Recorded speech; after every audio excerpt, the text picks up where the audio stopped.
my video show where I will draw comics and you get to watch and I get to show. So let's get started.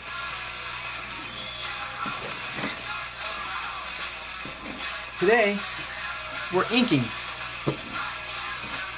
This is a comic I'm currently working on. Actually have not even came up with a name yet, but I've learned a lot of things, and sometimes it's best to just leave something in the open, a name itself, if you just keep writing the comic. Let it kind of like grow its own life form, So this is one of my babies. I've been working on this thing, I guess, writing it and everything for about 2 years now. Slowly but surely, I will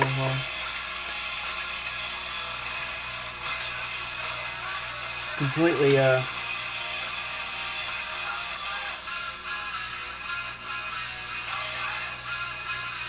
be free of it after a while. But I'm just gonna keep on plugging away at it. What I'm doing is basically going over pencils from I did day before yesterday. I started doing these pencils from my layouts that I've done. I'll show you those in just a second. But right here,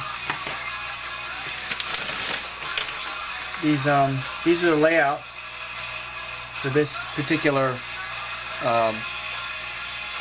comic. I don't know exactly how long this stuff takes me to do, but I guess this takes me about 20 minutes, 15-20 minutes. It's just like a map of what I'm going to put on the paper here, so that when I blow it up in my mind about how big it's going to be and where the word balloons are and how big the lettering is and stuff like that. But I just stick it all in there all together and just do it that way. And then that's just the way I've learned that out of books I read when I was a teenager, or actually in my 20s actually. And they always said make a map first. And sometimes some people will draw like really small thumbnails. I mean, even down to like this. They'll draw a little bitty, like the whole page, and they'll draw it really small just so you get a feel for the page. Like they'll draw the panels in and actually draw all the shadowing and stuff in these little panels. Me, as you can see, I'm wearing glasses, so I can't really see little stuff too well. So I stuck with this way here where I can see everything about how it's going to be, and then kind of keep in mind that it's not exactly the same ratio. And then I go back and draw it in pencil. And then I ink it, keeping in mind line weight. Thicker things that are in the foreground, thicker lines will be in the foreground. The lighter lines usually are in the background. Textures are usually kept towards the foreground. Long away, when you have long shots and things like that, sometimes you just have to stick a silhouette in there. But I found it's better to keep textures to a minimum when you're working in the background. That's just for me, the way I draw. Some people might do it different.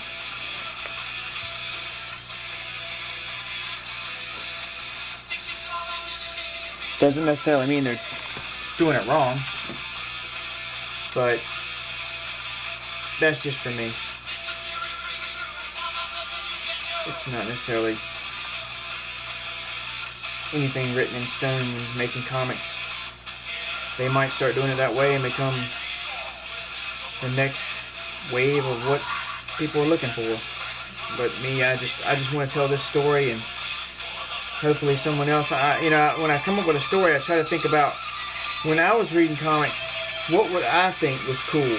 Not necessarily what everybody else on planet Earth thinks is going to be the next hit, or what's going to be, acceptable to everybody in comics, or what's going to be acceptable to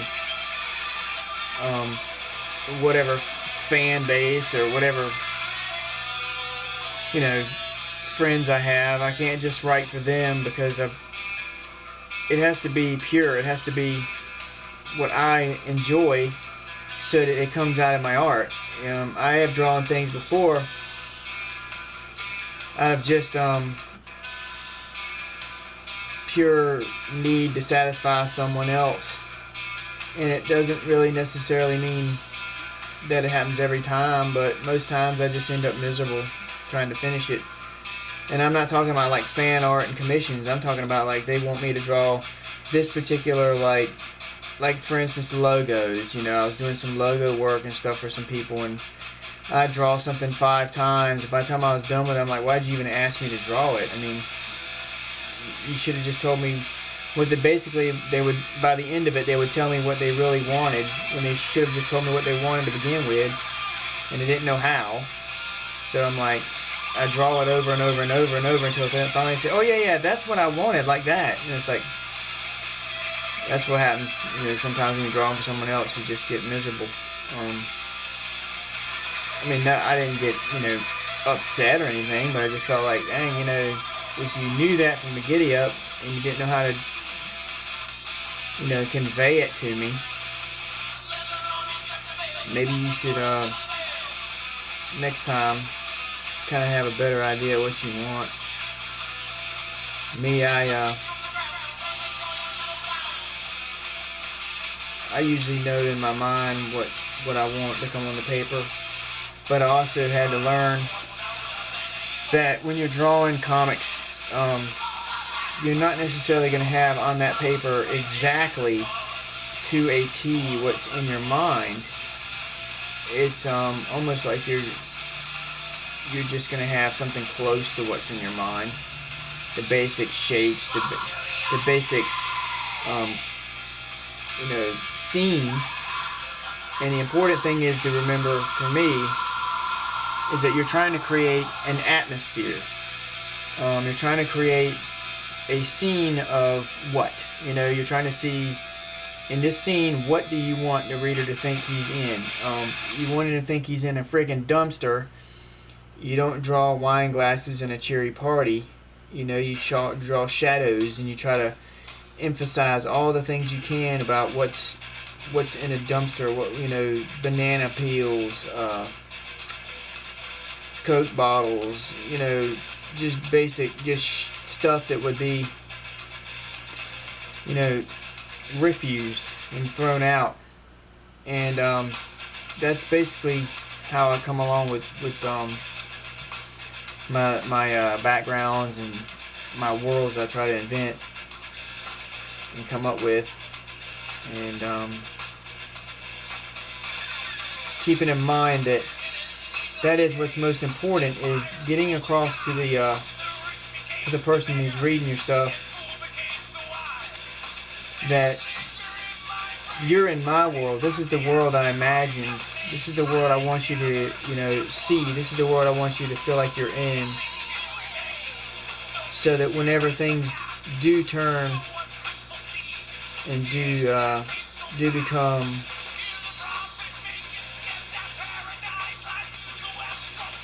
when things do come to its full fruition, you'll feel like you're riding along with whatever the protagonist is going through.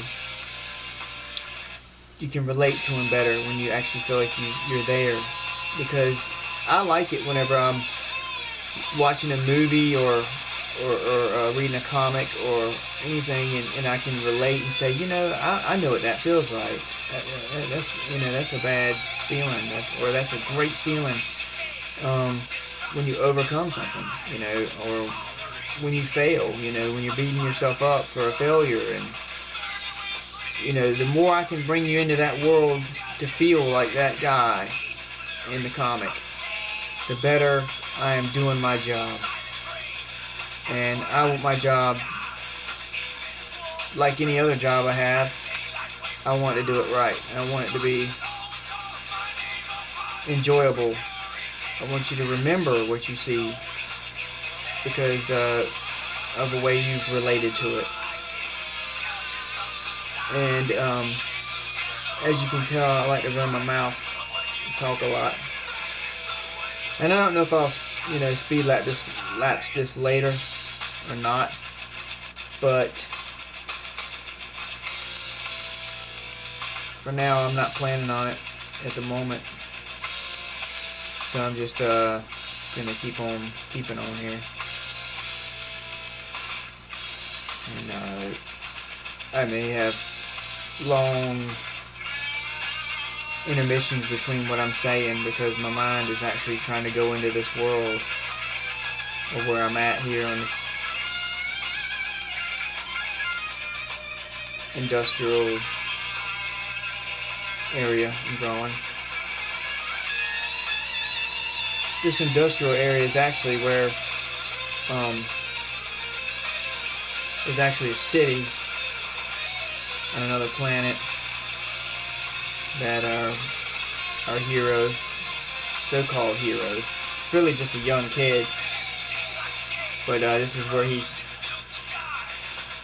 gets his living from. He goes into the city with robot stuff and junk he finds from making cyborgs, robots, droids, here and there, stuff he puts together and sells it back to the company that basically dumps it there. They dump the junk on the planet, and then he goes behind them and makes it into usable stuff so they can make more evil robots and cause more pain and suffering. But he doesn't realize that's what he's doing. He's just doing his job like anybody else. He doesn't realize he's just a kid trying to survive in a harsh world of coldness.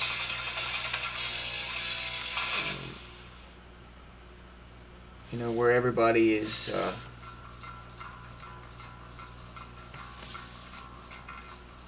out to get for their own, and he doesn't understand. He's a kid. He doesn't get all that deep stuff like that. He's just trying to survive, Basically what anybody would do is some evil, menacing creature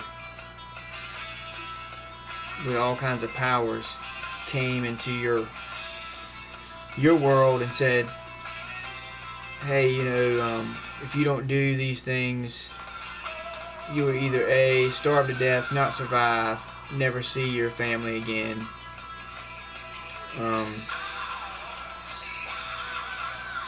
He'd probably do whatever it took to keep things together for your family and to be alive and to be useful.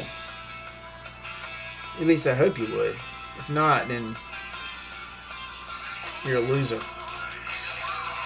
But or you have some kind of incapacity. You just don't have it. Or I don't even know what word I'm trying to use. My wife would know. She's really good at picking words to use that mean the right thing. But it's in some capacity, you would, if you were like that and you didn't try to survive, you would be just what I call a loser. Because if I'm not trying to contribute to things, then I'm not on the right path. I'm taking when I'm not giving. If I'm not giving, then I'm taking. To me, it's black or white. You're either one or the other. But as you see, it's kind of coming together now. Trying to keep some clean lines, but I've learned that a lot of things aren't, I always thought I had to draw like someone else, and I try to make these super crisp, popping out lines, and I'm just not very good at it.